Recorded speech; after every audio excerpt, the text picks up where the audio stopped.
جد الحسن والحسین بالقاسم محمد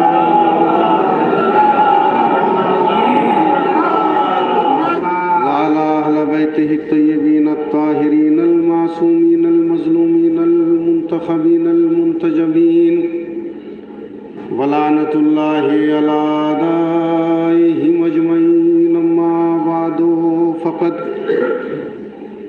قال الله تبارك وتعالى في القرآن المجيد بسم الله الرحمن الرحيم رب انی نظرت لک ما فی بطنی. صلوات بر محمد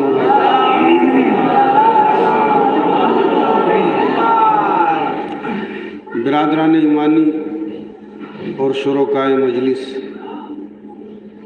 قرآن حکیم کی جس آیہ بافیہ ہدایت کو تلاوت کیا وہ آیت ہے، مگر اس سے پہلے وہ دعا ہے اور ایک نذر ہے، ایک منت ہے. ایک خاتون اللہ سے دعا کے طور پہ مناجات کرتے ہوئے کہہ رہی ہے کہ پروردگار جو کچھ میرے شکم میں ہے میں اسے تیرے گھر کی نذر کرتی ہوں. تاریخ بتاتی ہے کہ دو بہنیں ہیں، ایک کا نام عشاء ہے اور ایک کا نام حنا ہے. عشاء کی شادی جناب زکریا سے ہوتی ہے اور حنا کی شادی جناب عمران سے ہوتی ہے، مگر مصلحت الہی یہ ہے کہ دونوں بہنوں کے یہاں کوئی اولاد نہیں ہے. گھر کے آنگن میں ایک درخت پر بیٹھے ہوئے پرندے کو جناب عشاء کی نگاہوں نے دیکھا کہ ایک پرندہ اپنے بچے کو دانہ بھرا رہا ہے. بس محبتوں کا سمندر جوش زن ہونے لگا اور ممتا ہے کہ جس کے فوارے چھوٹنے لگے. بارگاہ الہی میں دست بدعا ہو کے کہا پروردگار تیری خدائی میں کوئی بے ثمر بے نتیجہ نہیں ہے مگر یہ کہ میرے گلشن حیات میں کوئی شگوفہ نہیں کھلا. تو مجھے اپنی بارگاہ سے کوئی بچہ عنایت فرما. دعا میں اتنا خلوص تھا کہ دعا کے الفاظ تمام ہوئے اور عشاء کو ماں بننے کا یقین ہو گیا. دیکھیے مقررہ وقت میں اذان سے پہلے اپنی گفتگو کو تمام بھی کرنا ہے اور چند باتیں آپ کی خدمت میں پیش بھی کرنی ہے. دعا میں خلوص اتنا تھا کہ عشاء کو اپنے ماں بننے کا یقین ہو گیا اور جیسے ہی یقین ہوا تو دعا کی جسے قرآن نے آیت بنا کے قیامت تک کے لیے ایک دوام اور استقرار عطا کر دیا. دعا کر کے کہا پروردگار جو کچھ میرے شکم میں ہے میں اسے تیری بارگاہ کی نذر کر رہی ہوں. غور فرمائیے قرآن کی آیت ہے اور جناب مریم کی ماں نذر کر رہی ہے کہ جو کچھ میرے شکم میں ہے اسے تیرے گھر کی نذر کر رہی ہوں. اس کا مطلب یہ پتا چلا کہ نذر و نیاز کا سلسلہ شیعہ برادری کی ایجاد نہیں ہے بلکہ قرآن کی ایک مسلم حقیقت ہے. میں تیری نذر کر رہی ہوں پروردگار جو کچھ میرے شکم میں ہے. اچھا یہ کیوں لفظ کہا کہ جو کچھ میرے شکم میں ہے؟ اے مادر جناب مریم کیا آپ کو علم نہیں ہے کہ آپ کے شکم میں کیا ہے؟ نہیں، اگر علم ہوتا تو یہ نہ کہتی کہ جو کچھ میرے شکم میں ہے. اب میں کیا بتاؤں، گرامر کا بڑا لطف ہے اور قواعد کی بڑی عجیب و غریب داستان ہے. اس لفظ ماں نے بتایا انی نظرت لک ما فی بطنی جو کچھ میرے شکم میں ہے، یعنی جناب حنا نے نظر تو مانی ہے جناب عیشا نے نظر تو مانی ہے، مگر کمال یہ ہے کہ جیسے ہی نظر مانی اس میں یہ لفظ کہا جو کچھ میرے شکم میں ہے میں اسے تیری بارگاہ کی نظر کر رہی ہوں۔ تو اے مریم کی ماں ہمیں یہ تو بتا کہ شکم میں ہے کیا یہ علم نہیں ہے؟ کہا یہ علم نہیں ہے کہ میرے شکم میں کیا ہے، مگر جو بھی ہے وہ بیت المقدس کی خدمت کے لیے نظر کر دیا۔ اب دنیا ہمارے اوپر یہ الزام نہ لگائے کہ آپ منقبت اہل بیت بتاتے ہوئے، فضائل آل محمد بتاتے ہوئے حد سے زیادہ بڑھا دیتے ہیں۔ ہم دو خاتون کو کیسے برابر کر لیں؟ ایک مادر مریم ہے جنہیں علم نہیں ہے کہ ان کے شکم میں کیا ہے، اور ایک خاتون کو میں نے 13 رجب کو دیکھا جو خانہ کعبہ کے قریب آ کے کہتی ہے اے پروردگار اس مولود کا واسطہ، بھائی توجہ رکھیے گا، اس مولود کا واسطہ میری مشکل کو آسان کر دے۔ اے مادر مولائے کائنات مشکل کیا ہے؟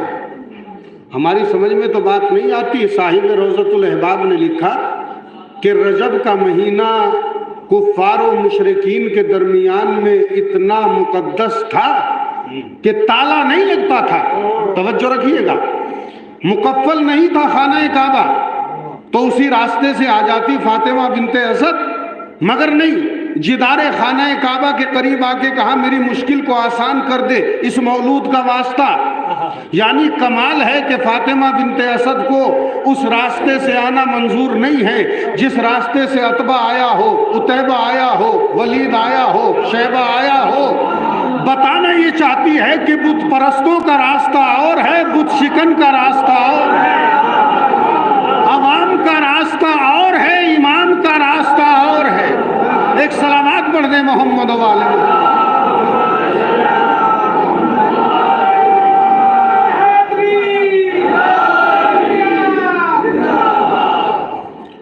تو قریب آ کے کہا اس مولود کا واسطہ، یعنی وہاں مادر جناب مریم کو علم نہیں ہے کہ تیرے شکم میں کیا ہے، مگر مادر مولائے کائنات کہتی ہے پروردگار اس مولود کا واسطہ، اور قبلہ تشریف لے آئے ہیں۔ ایک بات کی تائید میں چاہتا ہوں، مولود اس بچے کو کہتے ہیں جس کی ولادت ہو گئی ہو۔ میں ساری عربی لغات کی ضمانت لے کے یہ بات کہہ سکتا ہوں کہ جب تک ولادت نہ ہو شکم مادر کے اندر بچے کو جنین کہا جاتا ہے، مولود نہیں کہا جاتا، توجہ رکھیے گا۔ اور جب ولادت ہو جائے تو ولادت ہی سے تو مولود بنا ہے۔ اور جناب فاطمہ بنت اسد نے کیا لفظ کہے؟ اس مولود کا واسطہ جو میرے شکم میں ہے۔ اے مادر مولائے کائنات، آپ نے جنین کا لفظ کیوں استعمال نہیں کیا؟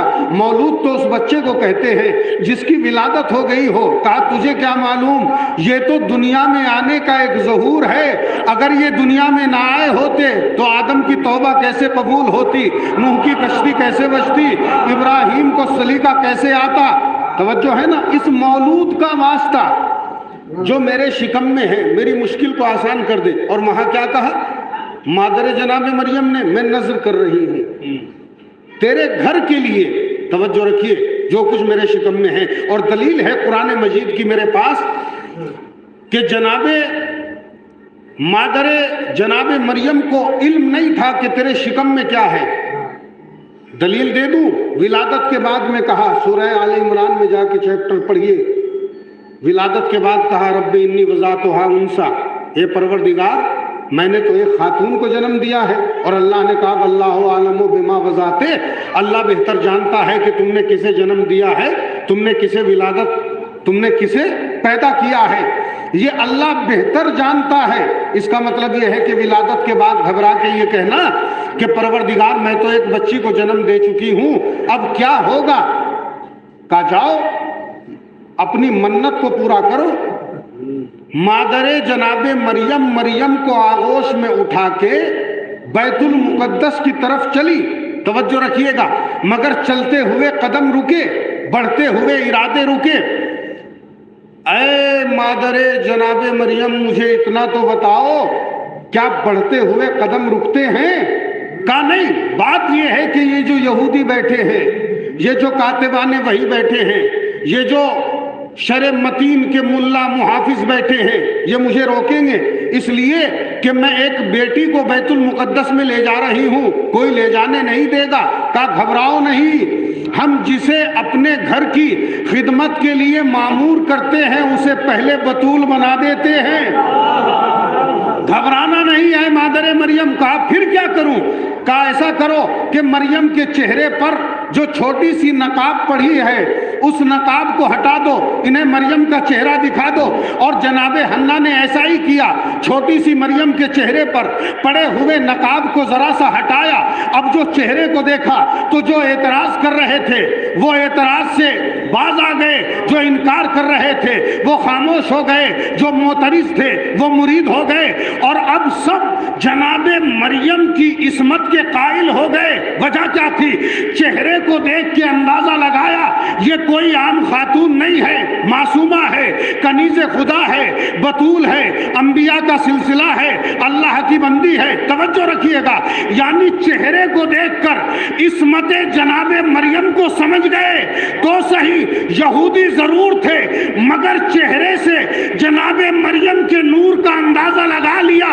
افسوس ان مسلمانوں پر تھا جو بزم رسول میں بیٹھے رہے مگر یہ فیصلہ نہ کر سکے محمد نوری ہے یا خاکی ہے۔ صلوات پڑھ دے محمد و آل محمد۔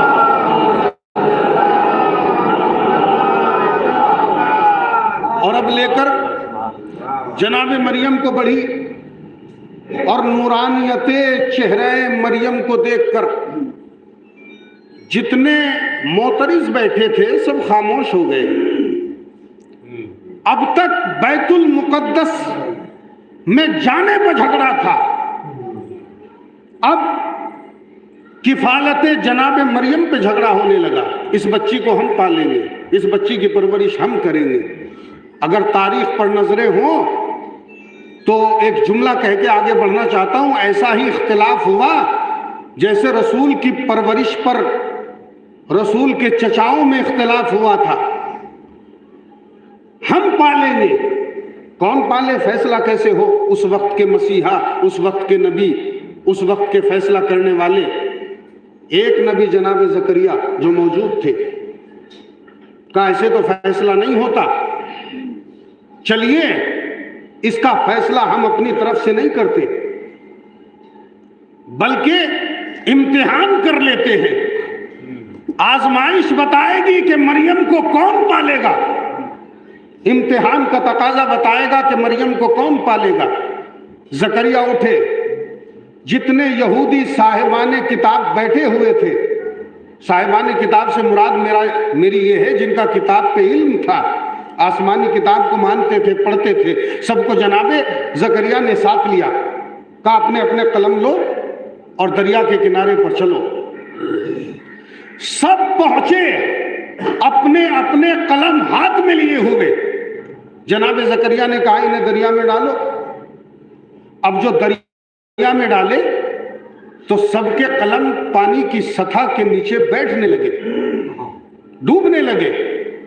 اب جناب زکریا نے بسم اللہ الرحمن الرحیم کہہ کر اپنا قلم ڈالا تو پانی کی سطح پر زکریا کا قلم تیرنے لگا۔ اب توجہ رکھیے گا، اے زکریا، امتحان کا یہ طریقہ کیا ہے؟ پانی کی سطح پہ لوہے کے قلم کا نہ ڈوبنا معجزہ ہے۔ تمہیں معجزہ ہی ثابت کرنا تھا تو کسی اور طریقے سے کرتے، اس لیے کہ خاکی بندے ہیں، مادی قلم ہے، لوہے کا بنا ہوا قلم پانی میں ڈوبے گا نہیں تو کیا تیرے گا؟ آپ کا قلم، آپ ہے معجز نما، آپ ہے صاحب اعجاز، آپ نے قلم ڈالا تو آپ کا قلم پانی پر تیرا۔ آپ کو معجزہ طلب کرنا تھا تو کسی اور ذریعے سے کرتے۔ یہ ڈوبنے اور تیرنے کا معاملہ کیا ہے؟ توجہ رکھیے گا، شاید زکریا جواب دے، میں قیامت تک کے لیے اصول بتا رہا ہوں کہ معصوموں کو ڈوبنے والے نہیں پالا کرتے۔ صلوات پڑھ دے محمد و آل محمد۔